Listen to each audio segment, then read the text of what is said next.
I don't know if I'm oversharing. I don't know if I'm not sharing enough, but I do know that if my daughter were to go through this same situation and she handled it the way I handled it, I would look at her and be very proud. Welcome back to another week of Access Hollywood's Housewives Nightcap. We are changing things up this week, and we have not a housewife, but one of our favorite Bravo celebrities that could be a housewife because she's independent, she's outspoken, and she's just like a boss-ass bitch. So, without further ado, welcome Lala. Thank you. What a great intro. I love that was it. really good, Lauren. I know, and that was on the top of my head, guys. That's meaning it shows you how much we love you, Lala. Seriously. Lala, how are you? Give us an update. How is baby Ocean? She's so cute. Thank you. I'm just like living my best life. I'm excited about the paperback of my book coming out. I finally have a copy that has like the stamp of national bestseller. So that's always an amazing day. When that arrived, I was like, we did it. Ocean is amazing. Her little personality is coming out, which I will say, kids just come how they are, you guys. Like, she looks me dead in my eyes at the age of 1. Like, I don't need anything from you. I've got this. And I'm like, what is happening? And she just turned 1, right? You just had a big like mermaid themed party. It looks so chic, like way nicer than any birthday party vibe. We did go overboard. I had a lot of help. I'm great at ideas, not great at executing. And that was like this sounds so lame. That was one of my biggest fears, you guys, becoming a mom. I was like, birthday parties, how am I going to make them special? Because I'm so bad at planning things. I have great ideas and then I'm like overwhelmed by the thought of putting it together. So I thought that the team pulled off an epic first birthday. And even though she won't remember it, the pictures will show that like we cared. Pictures, there's videos that she can see when she's 10 and be like, wow, mom, you really threw me a party. I love it. And you threw her a party while you were very busy with a lot of things, which we need to talk about. You mentioned that you're a national best-selling author. What does that mean to you? Like, that's a huge accomplishment. Thank you for saying that. When the book came out, you know, I think everybody who writes a book, their big goal is like New York Times best-selling author. That's what we all want as like published authors. And that didn't happen. And when I got the call that the book was a national bestseller, it was like, wow, I really didn't think about all of the other accomplishments that we could achieve.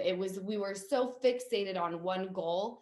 And the fact that the book came out during the pandemic, I didn't get to do a book tour. Everything was virtual and promoting on my Instagram, and it still became a national bestseller. I feel like I'm beyond blessed, and I'm so happy that people loved the book.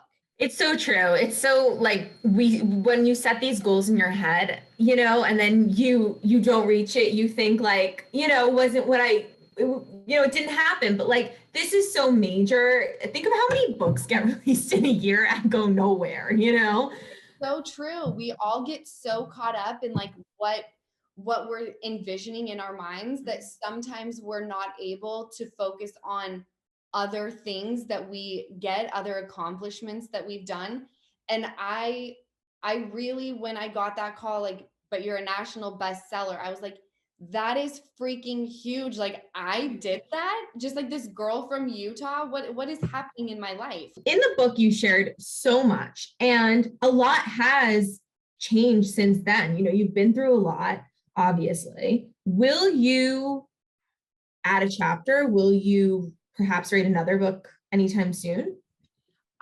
There's so much that happened that for me, a simple chapter was not going to cut it. Like a simple like excerpt in Give Them Lala, I was like, there's so much more to share. And I'm so proud of this body of work and, you know, what I wrote, that I want this to stand on its own. I just want it to be as is. And I would love to write another book because it's so crazy. The second that that Give Them Lala was like ready to go, I find out I'm pregnant. Right. And I live, yes, and then I live 100 lifetimes since I wrote this book, like in the blink of an eye. So another book is definitely something that I've been working on. And with this book, Give Them Lala, I share a lot, and I may have overshared. I may have given people too much of Lala. I don't know. That may be a thing, but I just wanted to share moments that I felt that sat with me and put me in the place that I'm in today at 31, and not feel shame for those moments, because I think when people live in, oh, I wish I wouldn't have done this. It's like, but without those moments that we may look back on and say, I regret that, instead of regretting it, be thankful, because look at where we are now, how far we've come. Without those moments, we're not going to be where we are today.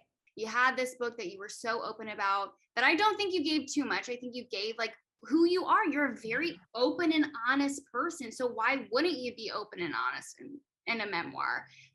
But with the new book, would you dive into what actually went down with you and Randall? Because I feel like a lot of people still have questions, even though it's none of their business. But, It's never our business. Never. But that's the thing that when I quote unquote overshare, I like acting. I've been in movies. I like singing, but I am by no means an actress. I am not known as a singer. I am known as a person who is on a reality TV show about my life and what happens in it. So there may be things where I, at this point in time, have chosen not to share and just kept it very surface. But there's so much that's gone on behind the scenes that when the time comes, I will absolutely be sharing every detail. And not only will it be therapeutic for me, it's going to help other women. Yes. And that is the only goal that I have. And I look at my daughter, and there are times where I do interviews like this, or back when things first happened, and I think, am I doing this the right way? And I don't know. I don't know if I'm oversharing. I don't know if I'm not sharing enough, but I do know that if my daughter were to go through this same situation and she handled it the way I handled it, I would look at her and be very proud. Yep. If you can say that, then you're doing it the right way. All that matters is that you are proud of your choices, and that, your daughter can always be proud of her mom and how she went through something really hard with grace and dignity. With such grace. Really have to emphasize on that. With such grace. You took the high road. I don't know if I would have. Give me one glass of wine and I'd be live on Twitter, Instagram. Forget it. That is amazing. Forget it. But yeah, I mean, Lala, you really have been a champ through all of this and been such a soldier. So I do look forward to one day reading your side of it all, or listening, or however you choose to kind of share it. Yeah, I'm excited for that day. Yeah. But like I said, I do listen to your podcast. And I know you've been kind of sort of dipping your toes in the dating world. How is it going? I'm having a lot of fun. Okay. Like talking to some mans and enjoying company. But I think like the word dating freaks me out. Like it immediately makes me like retreat and want to hide in a hole. So I have to just remember like we're keeping it surface level, because I don't have much to offer someone right now. And I don't mean that like I don't feel like I'm good enough, but I mean with everything that I have going on, and just my child and my business and my family, my amazing friendships, people that really showed up for me. If I have any extra energy, I certainly don't want to pour it into a new person. I'll distribute it, throughout the people who exist in my life. So there will be a day where it's like, let's venture into this and like use the dating word. Oh my God, it's so triggering. You're like, I'm not ready, not even gonna put it out there. No, I'm so not ready. But it's yeah, I think when you meet the right person and when you are, I feel like you're so focused on being a mom and being a businesswoman right now. That's my biggest focus. I really want to provide something incredible, if Ocean's interested in it, obviously, to pass down to her. And that it's like I have my real life baby who I'm trying to raise into a beautiful, productive woman. And then my other baby, which is my business that I will not stop until it is an empire. Well, I think it's amazing. I like went on your Instagram. It's like, give them Lala baby, give them Lala this. Like you have a million things that going new on. Collab with Raquel. I mean, and those beautiful colors, like the color scheme. Yeah, you're killing it. Her big brown, like beautiful eyes. Yeah. Oh my gosh, she's so gorgeous. And I want to give them Lala down everyone's throats. It's like, have my book. Have some baby, have some beauty, here's some skincare. Like I don't want to stop. Move over Kris Jenner. Like honestly. I'm taking all the notes from Kris Jenner. Honestly, I mean, she works hard. She works hard. Inspiring AF.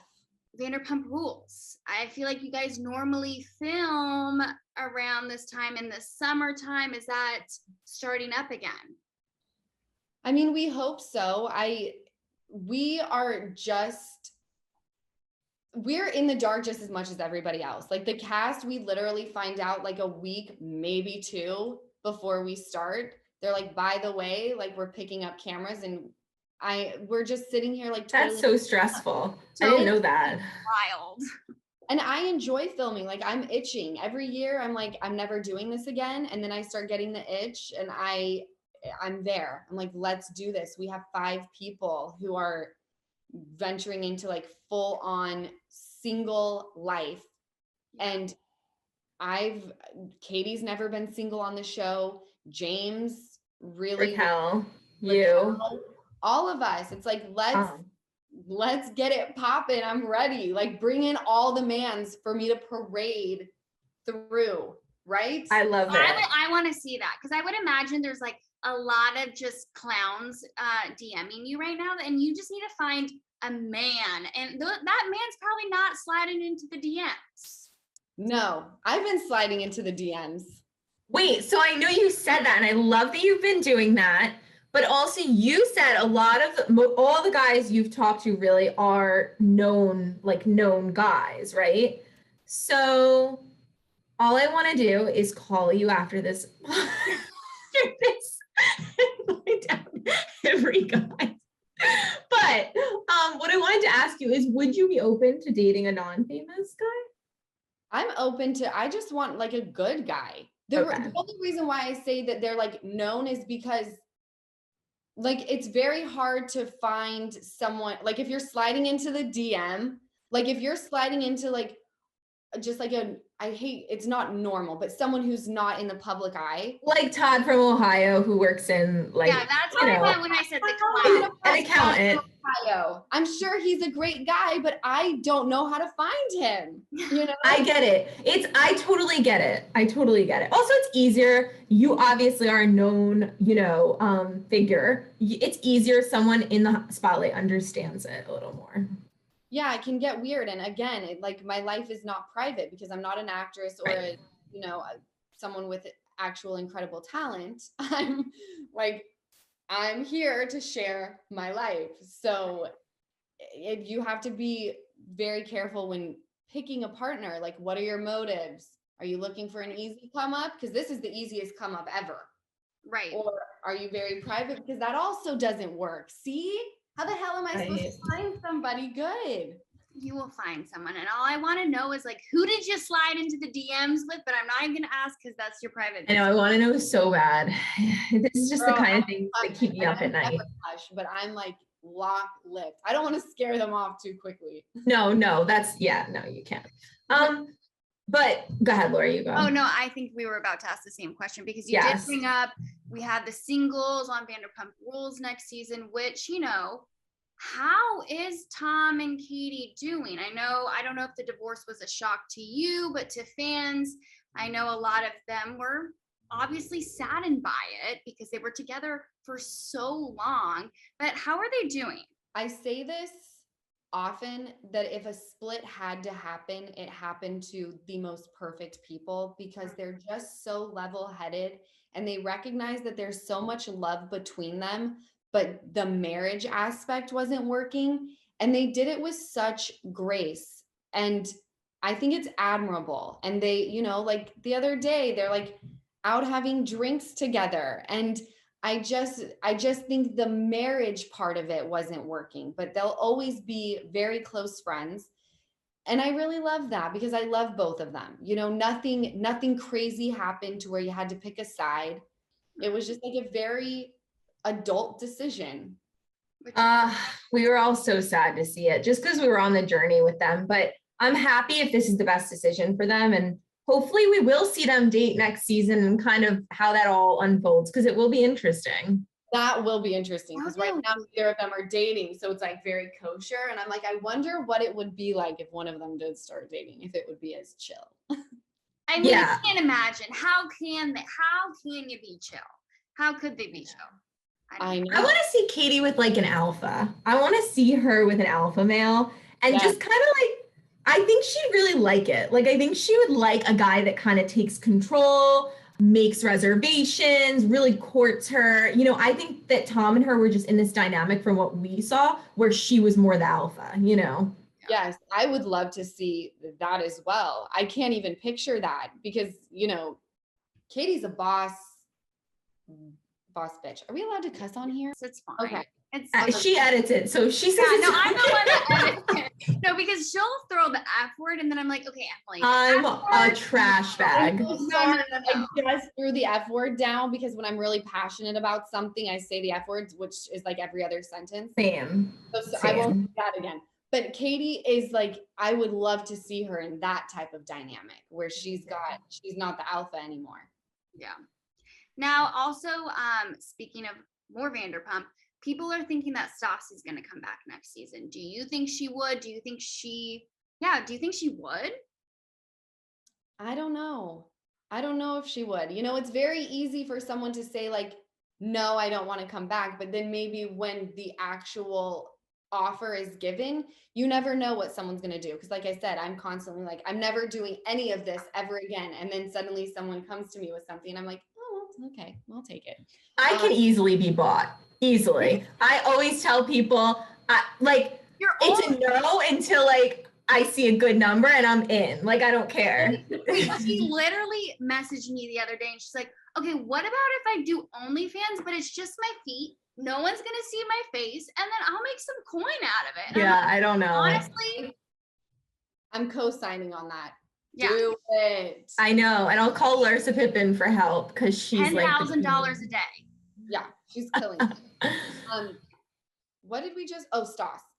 Yes. I would love to have her back because, like the show is about our real lives and real friendships. And it's so hard because we see these people all the time. Like our kids are being raised together. We're family. So it's hard when it's like, okay, we're going to film. And then one of the biggest pieces of your life is not there. It's very strange. And I would be thrilled if she were to come back.